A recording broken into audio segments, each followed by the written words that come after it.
So, good afternoon and welcome to CSL in Session. Today's session is Why Teams Fail and How to Foster Success. My name is Christine Krieger and I am the Professional Development Consultant for the Colorado State Library. Before we get started, I want to briefly introduce CSL in Session for those of you who may not have had an opportunity to attend before. You may be used to sort of one-way sessions where people talk at you for an hour, but we're going to try to shake things up a little bit. If I can get my slides to work, there we go. That's me shaking things up. Um, and we're going to have you guys share your ideas and questions and things as we go through today's session. We're really trying to engage you all in a conversation around the topic so that we can all benefit from each other's expertise and experience. So we're hoping that you join in the conversation. The main way that you will participate today is via the chat, which is in the lower left-hand corner. And if you haven't had an opportunity to do so, feel free to introduce yourself in the chat. It's always fun to see who is here and where people are logging in from. And if you are having tech issues of any kind after I finish the introductions, all the way in the top left where it says Host Colorado State Library, if you hover over that, you can send me a private message and I can try to help you with connectivity. We are also recording today's session so that if for some reason we can't get you connected, we can you can visit the archive later. And we are also offering, oops, I have to catch up with myself here. We are also offering live captioning for today's session. In the upper middle of your screen where you see the CC, you can use that to toggle the captions on or off as needed. They will also be available in the recording.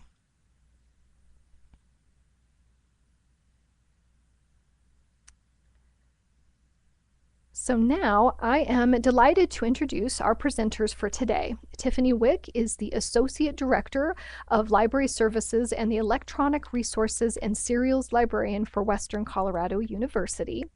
And Katie Crawford is the Head of Access Services at the Leslie J. Savage Library at Western Colorado University. So I am going to turn it over to them. Great. Thank you, Christine. And thank you all for joining us today as we dive into team dysfunction. Hopefully you all can hear me. If not, just let me know. We will explore drivers of team success and failure, as well as how to put that knowledge to use to encourage a more cohesive, responsive team, both for team members and for team leaders. So what's the benefit of having a strong team? Well, studies show that a strong team is more productive. It has a built-in support network, which is helpful for everybody. And strong teams have increased innovation and higher morale. According to the authors of Strength-Based Leadership, strong, effective teams have the following in common. Conflict doesn't destroy strong teams because strong teams focus on results. Strong teams prioritize what's best for the organization, and then they move forward with that. And members of strong teams are better able to balance their personal lives and their work. So they are able to find that balance no matter if they're working from home or in the office, if they have a lot of hours, that kind of a thing. And then finally, strong teams embrace diversity. We're going to talk about all of this and more. And there's kind of what to expect for today. We're going to start with our story. We're going to have a quick overview of what dysfunction looks like, some unproductive behaviors, and some ways to kind of have more healthy behaviors. And then we'll finish up with the conclusion of our story with lessons learned and then Q&A at the end. Before we get started, though, we'd love to do a quick activity with you all. And so OW Connect doesn't support emojis, so you get to draw your own. If you could, with the drawing tool that Christine just turned on, it's at the left-hand side of the presentation screen there, choose a color and draw an emoji that describes your team. It doesn't matter if you lead the team or if you're a member. We would just love to see how you're feeling about your team right now. And you can access a pin. So just to the left of the slide area, the second item down, if you hover over it, it says marker. And if you click on that, it will allow you to choose a color.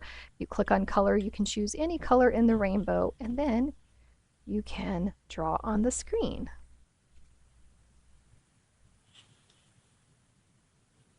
And let me make sure that I actually turned it on for everybody. I did not. So sorry. Let's try this again. Okay, now you guys should be seeing the menu. So sorry. Is everybody seeing the menu just to the left of the slides? There we go. I'm seeing some smiley faces and some lines. So once again, you can use the second icon down, which is the marker, and when you pick on that, then you can choose your color. And it looks like we have some happy teams.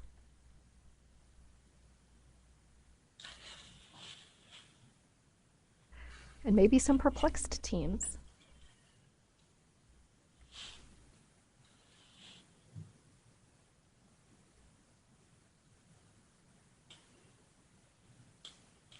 Very nice. A nice little variety there. And a big old question mark. Yeah. I think we've all been there. I think we've all been there. Yeah. Totally get that. Okay. All right. I'm going to assume that everyone's had a chance to put in their emojis. Thank you for participating. So I wanted to start. Sorry, hang on. I broke the slides. Okay. I clicked on, oh no. All this good. Is what happens when Christine. So we're going to start while the slides get put back up there with our story.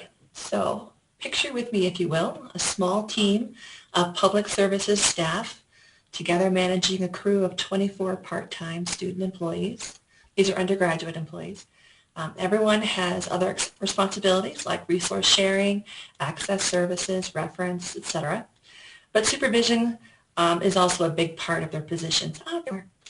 And this team had best practices and policies regarding hiring, training, assessing performance and conduct, all those things you associate with supervision. But despite these guidelines, each supervisor did things his or her own way. Some conducted interviews, some hired whoever walked in the door. Right? Some conducted evaluations, and others never provided feedback to their employees. Some students were held accountable, while others were free to do or not do as they pleased.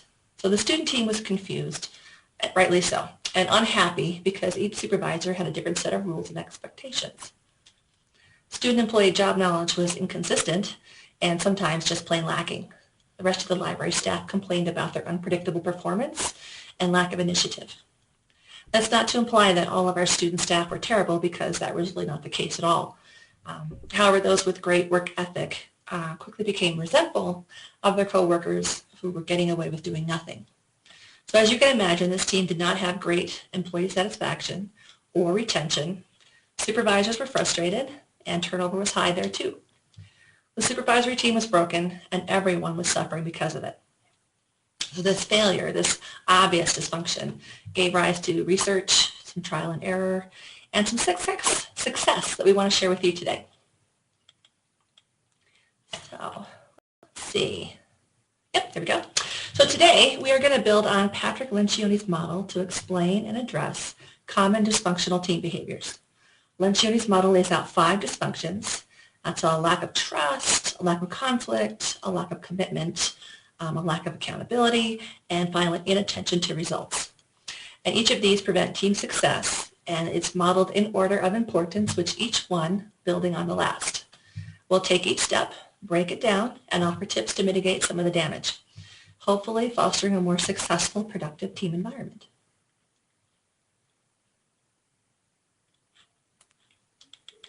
All right. Hi, everybody. So the first here we're going to take a look at is the absence of trust. This really happens when team members are reluctant to be or being seen as vulnerable with others. Therefore, they don't want to admit their mistakes, weaknesses, shortcomings, or are unwilling to ask for help.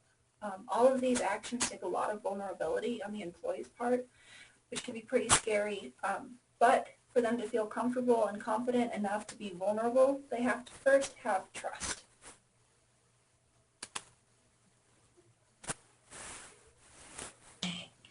Thanks. And it just occurred to me that you might like to know who's talking. So that was Katie talking, and I'm Tiffany. Yes. Okay. So the first tier of the model we're going to look at is the absence of trust.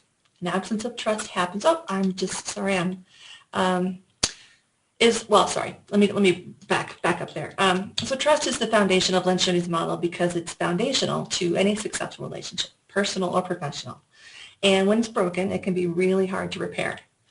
So employees feel like they can't trust leadership, they feel unsafe, like no one has their back. Then they spend more energy on self-preservation and job hunting than job performance. And that lack of trust reduces transparency and communication. And reduced transparency and communication leads to low innovation and lack of agility and responsiveness to changing conditions. And this stems from a sense of fear. Fear can be a powerful motivator, but not necessarily an effective one. Whether it's fear of being fired, or fear of blame, or fear of being embarrassed in front of the team, fear paralyzes, and it can make people overly cautious and afraid to take on new tasks or learn new things. You could say that fear is trust's opposite. So we are going to take a quick break to have you, if you would please, in the chat, share with us your perspective on what a lack of trust in the workplace looks like. You don't have to be terribly specific, and you can certainly speculate. These don't have to be real-life examples. Just what does a lack of trust look like to you?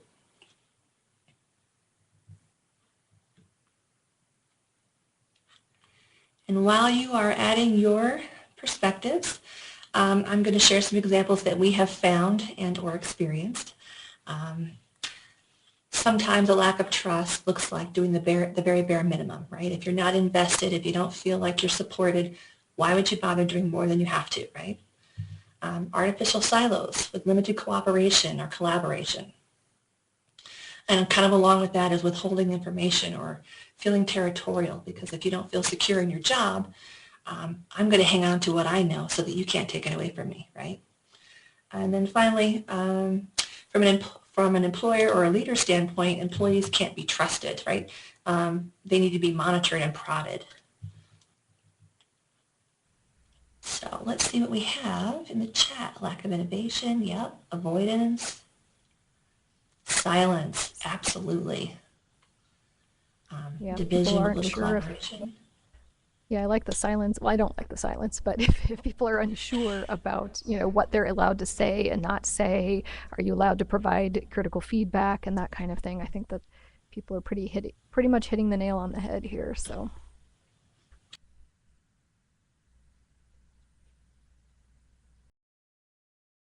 Inconsistent treatment. Mm-hmm.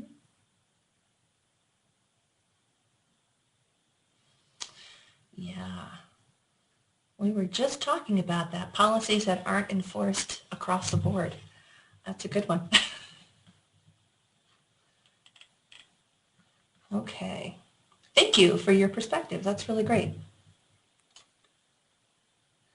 Okay, so I wanted to touch on this book that I found really interesting, The Culture Code by Peter Coyle.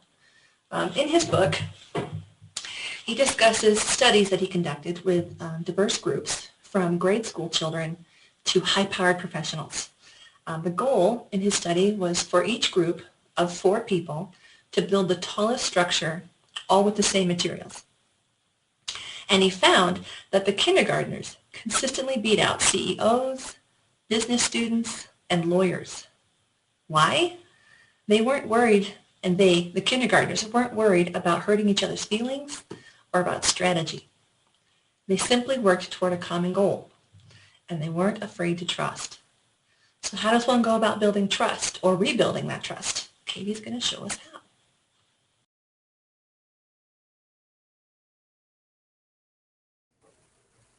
So the building of trust comes down to how safe we feel in our environments. Peter Coyle writes about how to foster a successful team, and it just so happens that his 3 steps to success align amazingly with creating team trust. So we're going to look at creating psychological safety, sharing vulnerability, establishing team norms. So step 1, creating psychological safety in your work environment. You might be familiar with Amy Edmondson's TED Talk on psychological safety. One quote I like specifically is, "Trust is the confidence among team members that their peers' intentions are good and they are safe." It implies that healthy teams are places where team members can take interpersonal risks, be vulnerable, and bring up tough topics. Her belief is that organizational learning creates positive growth in teams. Coyle recommends making sure each team member is engaged, that they are valued, their opinions are heard, and they feel that their relationships that they're building are meaningful. Number 2 is sharing vulnerability. And the Harvard Business Review has a really great article called "Begin with Trust," and it details the trust triangle, also what they're calling the core drivers of trust. So those are authenticity. So I experience the real you. It's important because your team feels like if you're not being authentic, then they aren't likely to be vulnerable with you. One way to be more authentic with your team is to let them see that you're making mistakes too. Provide opportunities to meet face-to-face and discuss, and foster a lot of diversity in your workplace. Empathy. So I believe you, and I believe that you care about me. Empathy shows that you're caring about your team's success, and they aren't worried that you're going to put your own desires and goals ahead of their own, or the team goals. And then logic is, I know you can do it. They can trust your judgment, and you empower your team because they know that you're making the right decisions for them. And then step 3, team norms. Another notable speaker on psychological safety, William Kahn, focuses on team commitment and satisfaction. His 4 pillars of psychological safety being interpersonal relationships, group dynamics, leadership, and organizational, or for us, team norms. And Tiff's going to take a look at that with us.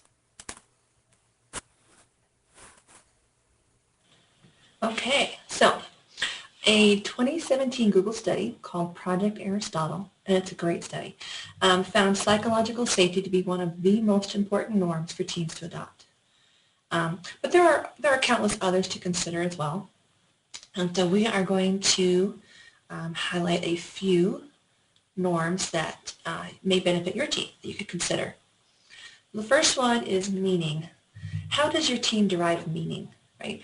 Think about what motivates you and how do you motivate others. For example, do you provide timely, relevant feedback to your direct reports and colleagues? Explore the value of purpose-driven work. A 2012 report found that employees who say they have the opportunity to make a direct social or environmental impact through their job have a higher rate of satisfaction than those who don't, and that's by 2 to 1. And then, does everyone on the team have an opportunity to be heard? This is something you're going to hear again and again throughout the presentation because it's just so important. Moving on to structure and clarity. Let's start with clarity. So clear expectations for general conduct and professional behavior, right? You really need to let people know what you expect and what that looks like. One example is team meetings, right? How long are those meetings going to be? How should one prepare for them? What kind of behavior is expected? Is it going to be formal or informal? Another example is, how will your teams handle challenge and disruption? Do they know how? Do they know what to expect? Right? So structure and clarity. Third one is impact. Clarity again, but this time clarity of vision. Do you have a vision? And does everyone know what that is? How does each team member contribute to that vision? Do they know? Be aware of your impact on others. Again, speaking to empathy. And then will you reflect on past experiences, right? Is that something that's going to be expected of your team? We like to use an after-action review. And we can certainly talk about that later if that's something new. And what does that look like looking back? Conversely, are you expecting your team to look ahead and anticipate shifting needs? Or maybe a little bit of both? And then finally, leadership. Are you setting norms for managers and supervisors? And if so, what is the expectation for them? Like things for like assessment and transparency, things like that. So in your playbook, and if you haven't downloaded it yet, do not worry, it's there. But we did create a space in your playbook to jot down some possible norms that maybe you'd like to try with your team or to see happen. Something that's maybe not there that you'd like to have, or that's there that you don't want there anymore. Okay, so now we're going to move on to conflict, and Katie's going to take that for us.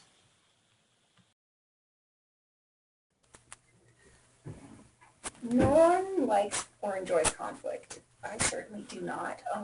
The second tier explains that the fear of conflict is the desire to preserve artificial harmony that stifles the occurrence of productive interactions. Basically, when we spend too much time trying to keep artificial peace, we're just wasting time and resources. A team's number one asset is its members, which includes their opinions and their ideas as well as the person. So let's stop for a second and get to the next slide. Where do you fall on the conflict scale? If we can turn on the marker feature again really quick. Just mark wherever you feel you fall right now. If you're closer to the goose, you're not comfortable at all. And if you're closer to the picture on the top right, you're extremely comfortable, ready to take on the world.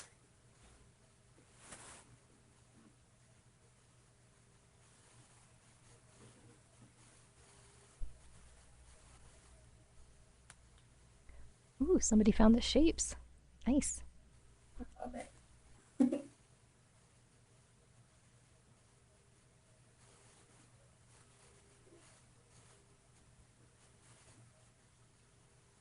Looks like we kind of run the gamut here.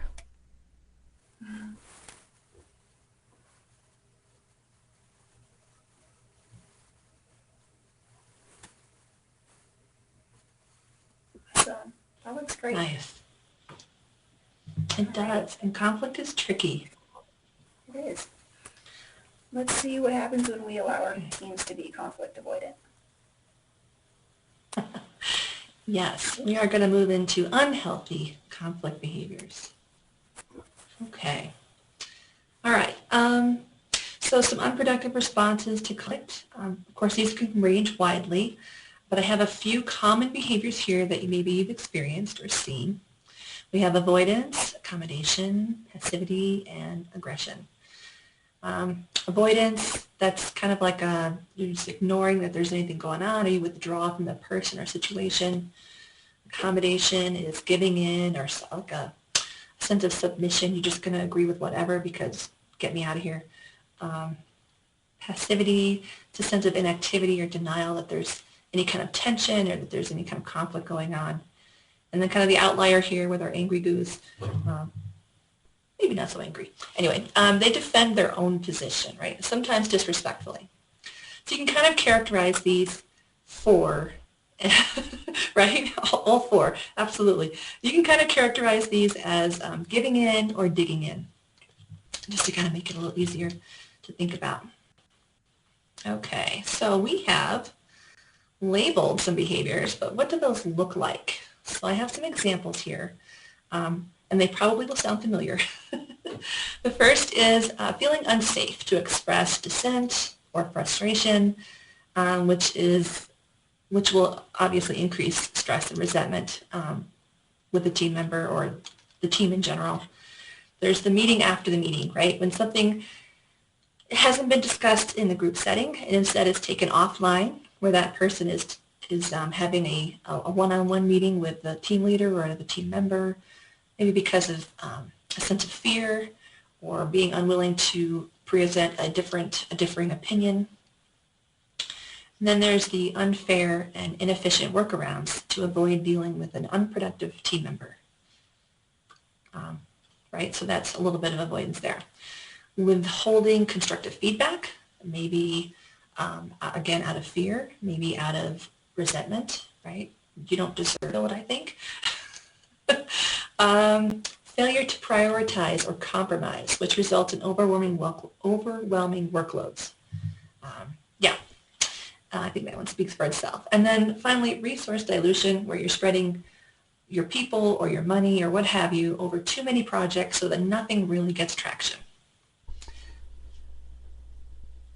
Yeah, exactly.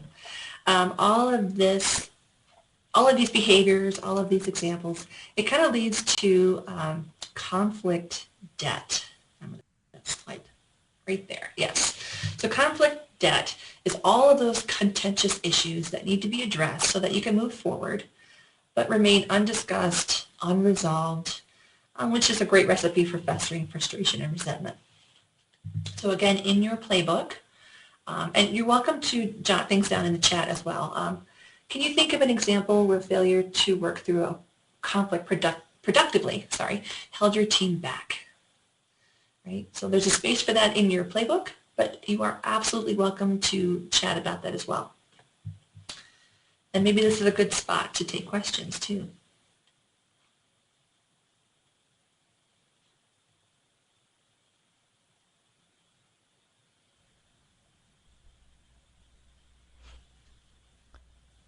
So as you're reflecting on this, if anybody does have any questions about what's been covered so far, you can just pop that into chat. We'll make sure that we get those answered.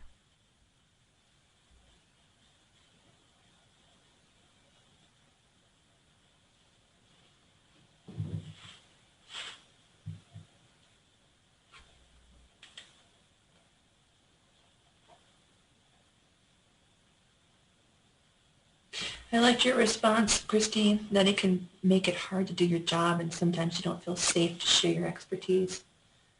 It's true. It takes a sense of vulnerability to be able to say what you think and what you know, especially if you know that not everyone's going to agree with you.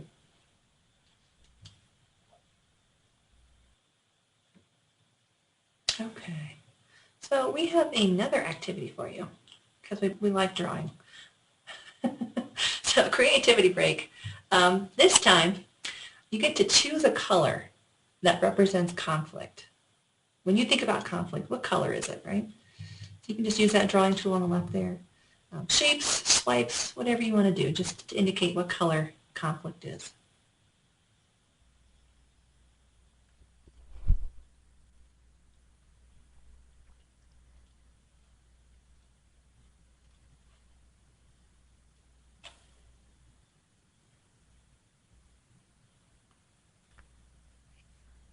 So we have a lot of red, but the gray is also intriguing. You know, it's just kind of bleak.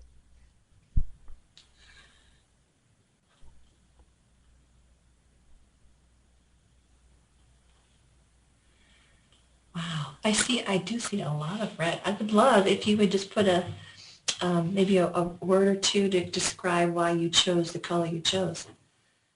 I anticipated a lot of red, but I'm so curious what that looks like what that means. Anger, yeah.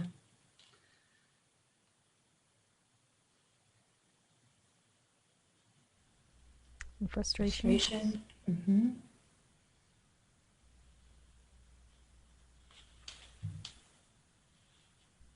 Eruption. Mm. Nice. Yeah, sometimes you can like ignore conflict so long and then you just can't anymore. So you end up like having like a stronger reaction than you might normally. Yeah. I'm one of the grays because I feel like for me conflict is usually because of some kind of gray area. Mm. Well, looming Ooh, cloud. Annie says it's like a looming cloud. Yes.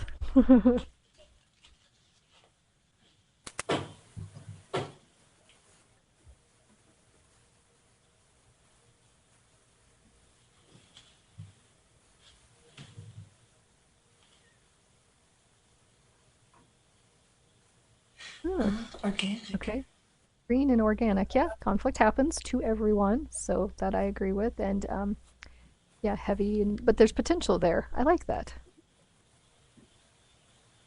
So Nice. she can now join the presenters and help present this class. But I think you potential in conflict. I think so many of us, myself included, avoid it because, but there is potential for change and for kind of coming together. So thanks for pointing that out. Yeah. hope there. I like that. Okay, so thank you again for participating and sharing with us your response or your thoughts about conflict. We're going to move on to getting to some healthy conflict behaviors. So it's extremely easy to remain conflict avoidant, but we've got a few basic tools to get you started. First, find your motivation for disagreeing or standing your ground. Is this a worthy topic of disagreement? Are you trying to keep the peace, or are you kind of stuck in your own way and you don't feel like discussing it? Encourage debates and open discussion. Model curiosity. When you find yourself trying to shut down debates, you're cutting off your team's voices, and you might find that they've got some really great ideas too. Identify and diffuse potential conflicts. If there's potential for any unkind or personal attacks, don't allow it in the space. Anything unhelpful or rude should not be tolerated and shut down immediately. You're the moderator for your team. And encourage space for healthy disagreement. Engage in conflict mining.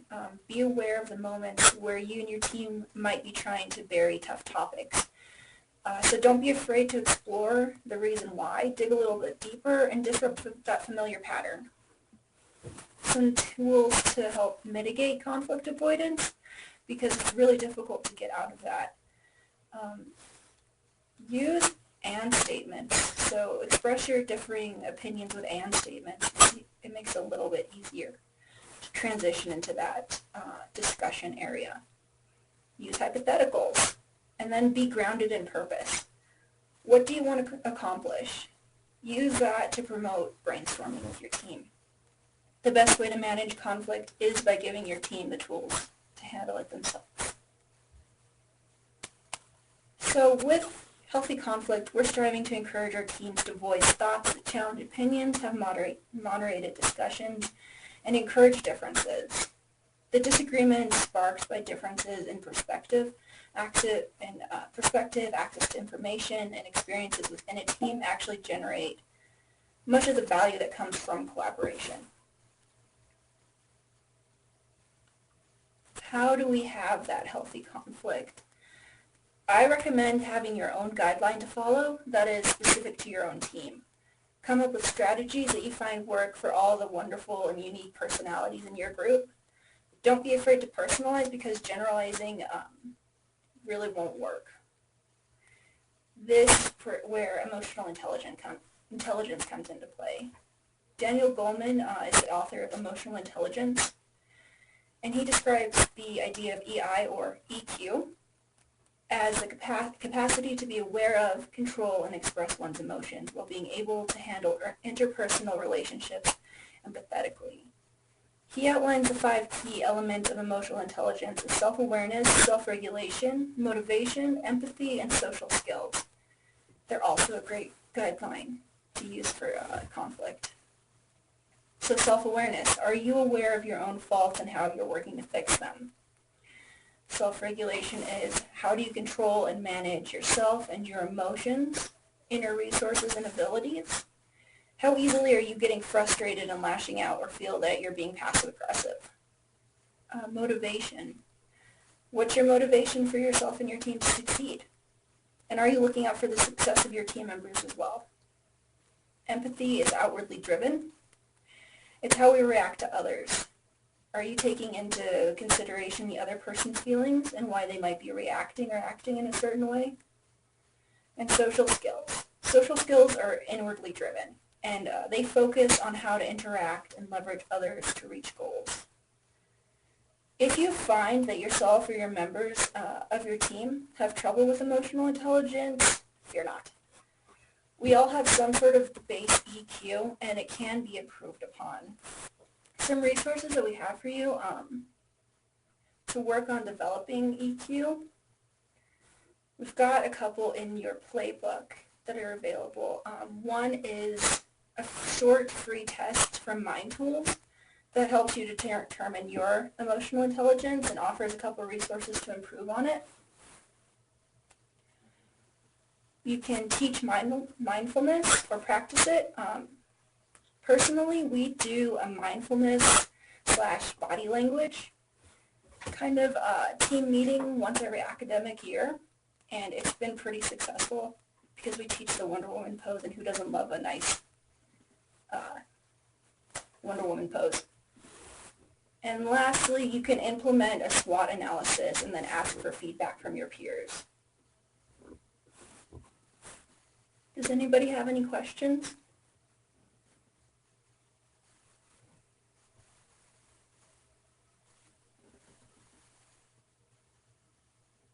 All right, so let's take a look at commitment. Okay, so now ideally, trust has been established, norms have been adopted, and conflict is happening in a healthy, productive way. It's time to tackle a lack of commitment.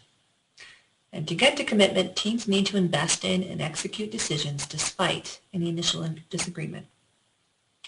Have you ever had a team meeting where a decision never seemed to get made, right? The issue was simply talked to death without resolution.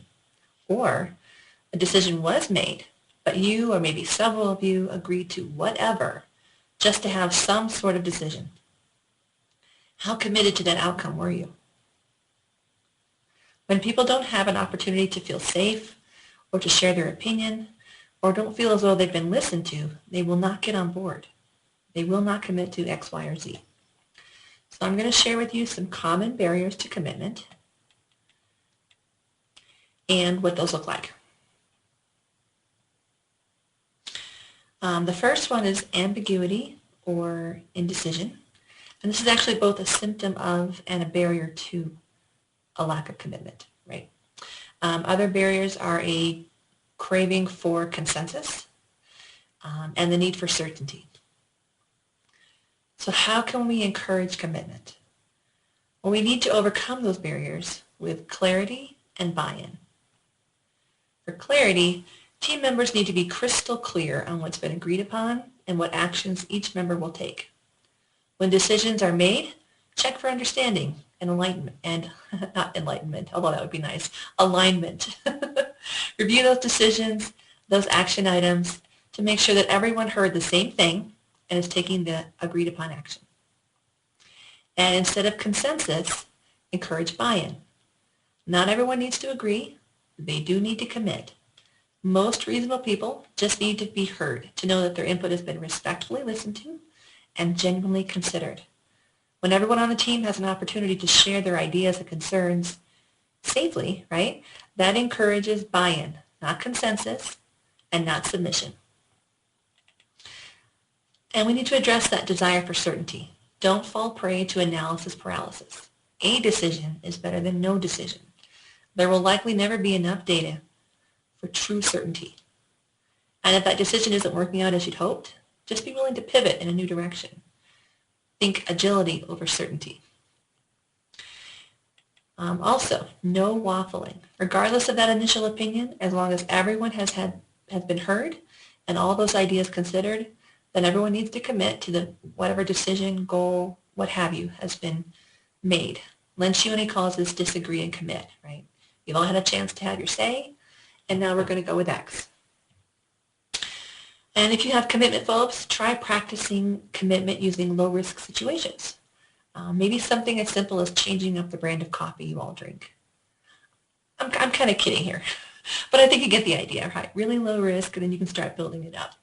Or you could try disaster planning. Use a small amount of your team time to consider worst-case scenarios, and then create a backup plan.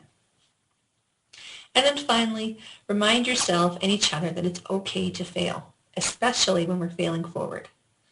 Failing forward requires one to take responsibility, to learn from one's mistakes, take smart risks, challenge old assumptions, and persevere. We're actively learning, and that's where the FAIL acronym comes in. That's First Attempt in Learning. I love that. So if we're actively learning and growing, where's the failure in that, really? Okay, before we move on to accountability, are there any questions about trust, conflict, or commitment?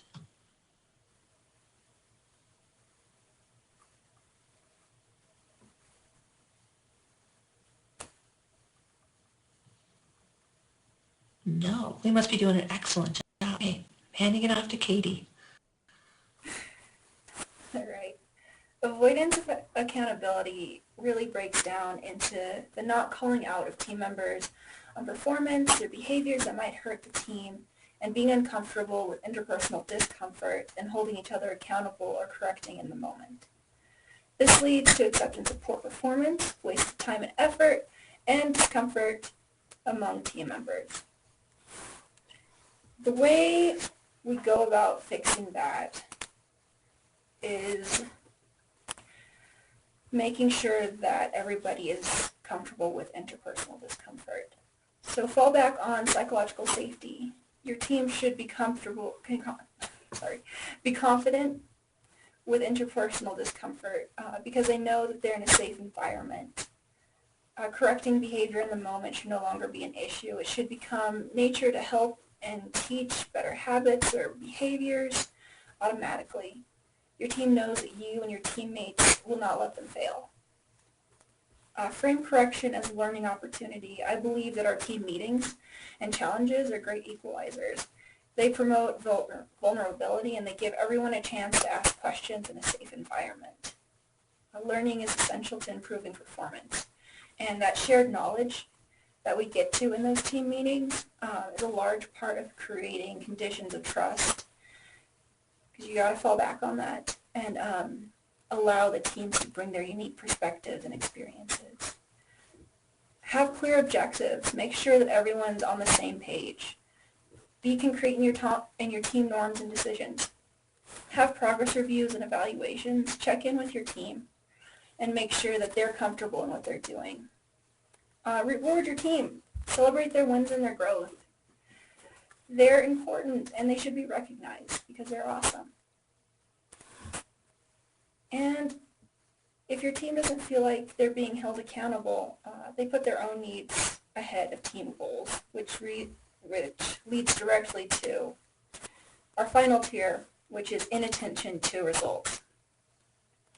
To directly quote Patrick Lencioni, teams that trust one another engage in conflict, commit to decision, and hold one another accountable are very likely to set aside their individual needs and agendas and focus almost exclusively on what's best for the team. They don't give in to temptations from their departments, career aspirations, or ego-driven status ahead of the collective results that define team success. Inattention to results is the penultimate dysfunction of a team. Symptoms include distraction, failure of growth, and loss of opportunities. After all that hard work, what can you do to tie everything together and make sure you're actually getting the results that you wanted? As much as you'd like to have an autonomous team, you have to remember that it's made up of living, breathing people. What can you do about that? Commit to your desired results. Make sure that your team is holding each other accountable. One great way to do this is by setting SMART goals, so specific, measurable, attainable, relevant, and time-based goals. Do your outcomes align? Define what success looks like to your team. And finally, have a set of guidelines to fall back on. Encourage open communication, listen, and always have that.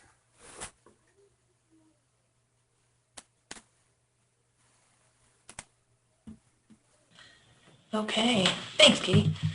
So we've gone through all the tiers of Lencioni's model and hopefully provided some tips. So we're going to go back to our story. And as you may recall, our team was a mess. There was plenty of conflict avoidance and fear of failure. There was a lack of accountability and commitment to goals that weren't always so smart.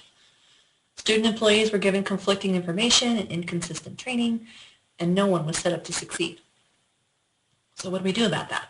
Well, after some significant student and professional staff turnover, it was clear that things were not working and that this was actually a gold mine of an opportunity to assess and adapt. Katie came on board in the midst of that work, and her input was vital, and her commitment to making our team's work was so very welcome after everything we've been through. I feel, and a quick shout out to Katie, I feel so incredibly fortunate to have Katie on a leadership team with me. Thank you. Okay. Okay, so what's changed? Well, we began by identifying dysfunctions and addressing them. And it was a little messier than I'm laying it out, but we built trust through adoption of team norms. We created structure and clarity with clear guidance as to what we expected from our student employees and us as supervisors. We created a library agreement that outlined everything in writing we felt our students should know, from how to communicate time off requests to detailed expectations for professional conduct and what the consequences looked like for failure to comply. We implemented monthly student team meetings as a means of training, team building, and to communicate consistent messaging. It was also a great way to allow our supervisors to gain some experience in teaching. Job training was updated as well. New student hires complete a boot camp style orientation session with staff, which is mandatory. But returning students, some of them who had been with us for years, were finally exempted from that orientation and instead complete an online refresher course their first week back to work. And they were very grateful to not have to do that orientation year after year. For conflict, we encourage students to use their voices, and we do this through surveys and feedback. At the end of each student team meeting, we do a plus delta exercise to encourage discussion. And what that looks like, for those of you not familiar with plus delta, one half of the whiteboard has a plus sign where students can tell us what they liked about what happened or what they would like to learn more about. And then the delta side, which is like a little triangle, that's a chance for them to tell us what they didn't like so much, what we should change next time. And it was difficult for many of them to critique us, but they're slowly getting more comfortable and giving more meaningful feedback beyond just, talk louder or more snacks, please. And then for commitment, the supervision team meets twice a month to update each other on and share goals, or share ideas, and assess progress on our goals. We allow time for professional development where we take turns sharing something that we've learned or found something interesting as it relates to our work. For that fourth tier accountability, we created a timeline of student training and evaluations using SMART goals and firm deadlines. Supervisors use student self-evaluations to engage in conversations about job knowledge, personal goals, areas for improvement, and of course, lots of kudos. Kudos are important. We hold each other accountable to send out and complete these action items on time. And finally, results. We have also created a set of clear learning outcomes that drive our training. Training that is designed to support student employee success in their job at the library and also build important hard and soft skills for future jobs. And we're still experimenting. We're still failing forward. One example, we tried peer kudos. When we couldn't meet in person because of COVID, we wanted to help students feel connected and appreciated by providing little slips of paper so they could see something, say something in a positive way, right? But it didn't really go very well. Without those team meetings, students only complimented the person they worked with, which in hindsight makes total sense. Supervisors ended up doing the vast majority of the kudoing, which is fine. This year we're back to in-person team meetings, and these began as supervisor-led training sessions, but have quickly moved toward peer-led learning, which we know is much more effective. Thanks to team surveys, we've successfully encouraged students to co-teach or even lead training sessions based on their experience and team interests. And we're adding more team building activities to increase engagement. Sometimes we use that time to help them de-stress. Recently, we were getting close to finals, and so we spent the last half of a team meeting playing Jackbox. And that was a great reminder that play is an important part of work. Okay, quickly, just as a wrap up and a reminder of what we talked about today, we began with our story to illustrate how messy teams can get.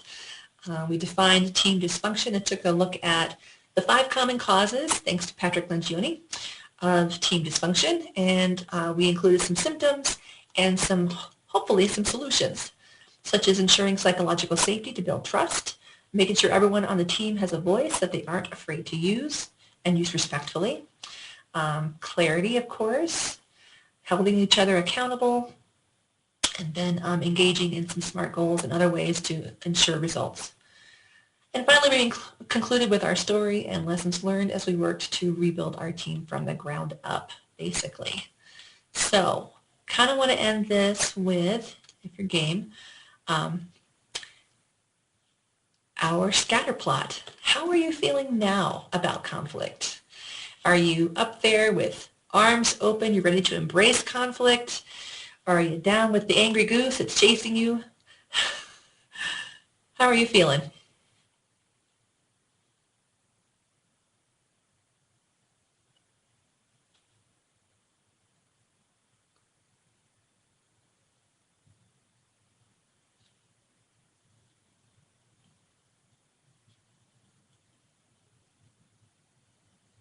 Okay. I'm seeing some slight differences. That makes me happy. Maybe you're feeling a little bit more hopeful. Yeah, definitely moved a smidge. Okay. Oh, and a heart. Yay. Oh, that's awesome. Okay. Thank you. So just to reiterate, I want to make sure to give Patrick Lencioni in his book, The 5 Dysfunctions of Teams, a shout out because we used that as our foundation, and then we built upon that with many, many other sources. Some of those were mentioned in the presentation. Some of them are highlighted here. There's a full resource list that you can download and that we hope you'll find helpful along with that playbook. With that, that concludes our presentation. Are there any questions?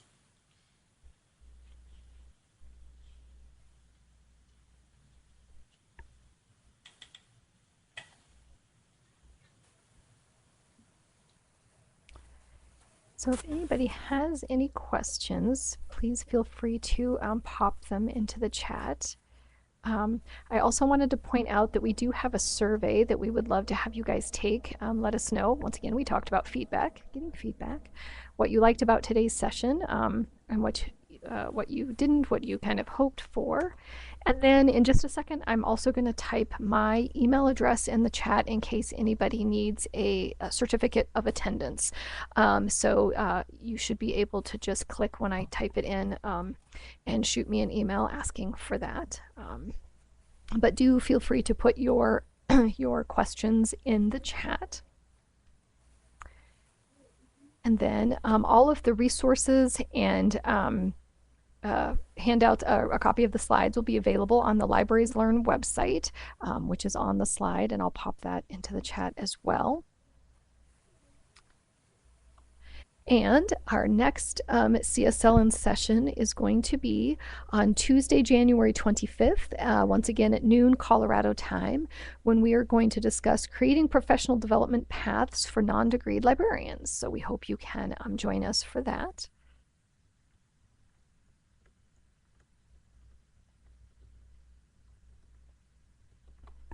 All right, I just put my email in the chat. But once again, do we have any questions for today's presenters?